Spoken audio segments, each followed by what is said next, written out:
Hello everyone. अभी हम जिस टॉपिक को डील करने वाले हैं वो रेफरेंस, जो कि सेक्शन 395 से 396 में दे रखा है।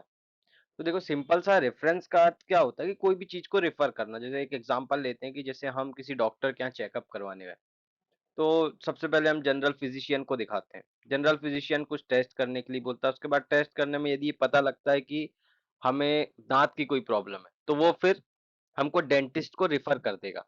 अब जब हम डेंटिस्ट के यहाँ जाते हैं, देखते हैं प्रॉब्लम बहुत ज्यादा क्रिटिकल है, तो डेंटिस्ट क्या करता है कि अपना जो हेड होता है उसके पास हमको रिफर कर देता है। तो वही सेम टू सेम चीज यहाँ पे भी लागू होती है। क्या होता है कि जैसे किसी एक्ट, कोई ऑर्डिनेंस, कोई रेगुलेशन या इनके अंदर दिया गया कोई प्रोविजन, यदि किसी लोअर कोर्ट को ऐसा लगता है कि ये इनवैलिड है या इनऑपरेटिव है या इसकी वैलिडिटी अब नहीं रही है, लेकिन हाई कोर्ट या सुप्रीम कोर्ट ने ऐसा कुछ अभी बताया नहीं है, तो ऐसी कंडीशन में वो इस चीज को डिसाइड करने के लिए पहले उनके पास रिफर करेगा कि आप ये बताइए कि ये बात अब इनवैलिड है कि नहीं है, ये इनऑपरेटिव है कि नहीं है। तो ये दिस बेसिक चीज जो है यही रेफरेंस के अंदर आती है। तो देखते हैं क्या कहता है इसका प्रोविजन। तो सेक्शन 395 जो है वो बोलता है reference to the high court. तो यहाँ पे जैसे मान लीजिए कोई एक लोअर कोर्ट है, उसके सामने केस पेंडिंग है, ठीक है, और एक क्वेश्चन जो है वो उसमें उठता है कि क्या कोई एक्ट की वैलिडिटी, ऑर्डिनेंस और रेगुलेशन की वैलिडिटी से रिलेटेड या किसी एक्ट, ऑर्डिनेंस और रेगुलेशन के किसी प्रोविजन से रिलेटेड कोई क्वेश्चन उठता है, और यदि उस क्वेश्चन को डिटरमाइन नहीं किया गया तो फिर आप केस का डिस्पोजल नहीं कर सकते। तो और कोर्ट का जो है, कोर्ट का ओपिनियन ये बन रहा है कि वो जो पर्टिकुलर प्रोविजन है किसी एक्ट का, ऑर्डिनेंस का, रेगुलेशन का, वो इनवैलिड है या वो इनऑपरेटिव है। लेकिन ना तो उसको हाई कोर्ट ने अभी तक ऐसा डिक्लेयर किया है, ना सुप्रीम कोर्ट ने ऐसा डिक्लेयर किया है।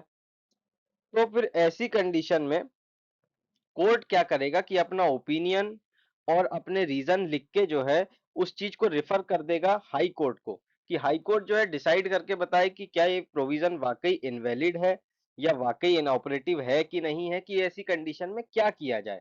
ठीक है, तो वो बात यहाँ पे बताई गई है फर्स्ट वाले सबसेक्शन में।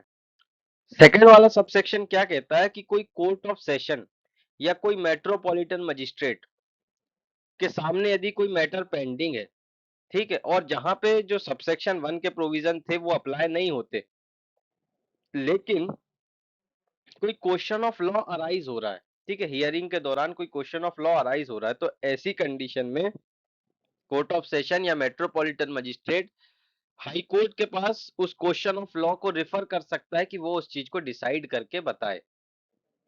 सबसेक्शन 3 ये कहता है कि जो भी कोर्ट रेफरेंस कर रही है हाई कोर्ट को सबसेक्शन 1 और सबसेक्शन 2 के अंदर, तो जब तक हाई कोर्ट के पास वो रेफरेंस पेंडिंग रहेगी, उस समय तक वो किसी एक्यूज्ड को जेल पे कमिट कर सकते हैं या फिर उसको बेल देके कुछ समय के लिए रिलीज कर सकते हैं और बोल सकते हैं कि जब आपको बुलाया जाए तब आपको यहाँ पे अपीयर होना है।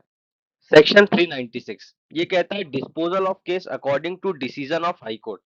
मतलब सिंपल सी बात बताता है कि जब मान लीजिए कोई क्वेश्चन रिफर किया गया हाई कोर्ट को, तो हाई कोर्ट को जो भी सुटेबल ऑर्डर लगेगा तो वो उस ऑर्डर को पास कर देगा, और जब वो ऑर्डर पास कर देगा उसके बाद उसकी एक कॉपी जो है, जिस भी कोर्ट ने रेफरेंस किया था, उसको रिफर किया था वो पर्टिकुलर चीज, तो उसको एक कॉपी भेज देगा। ठीक है, अब जो इन्होंने जो कॉपी भेजी है और इन्होंने जो भी ऑर्डर किया है, जिस चीज के लिए, जिस पॉइंट के लिए रेफर किया गया था, तो उसके बेसिस पे ही जो है फिर अब केस को डिस्पोज ऑफ किया जाएगा।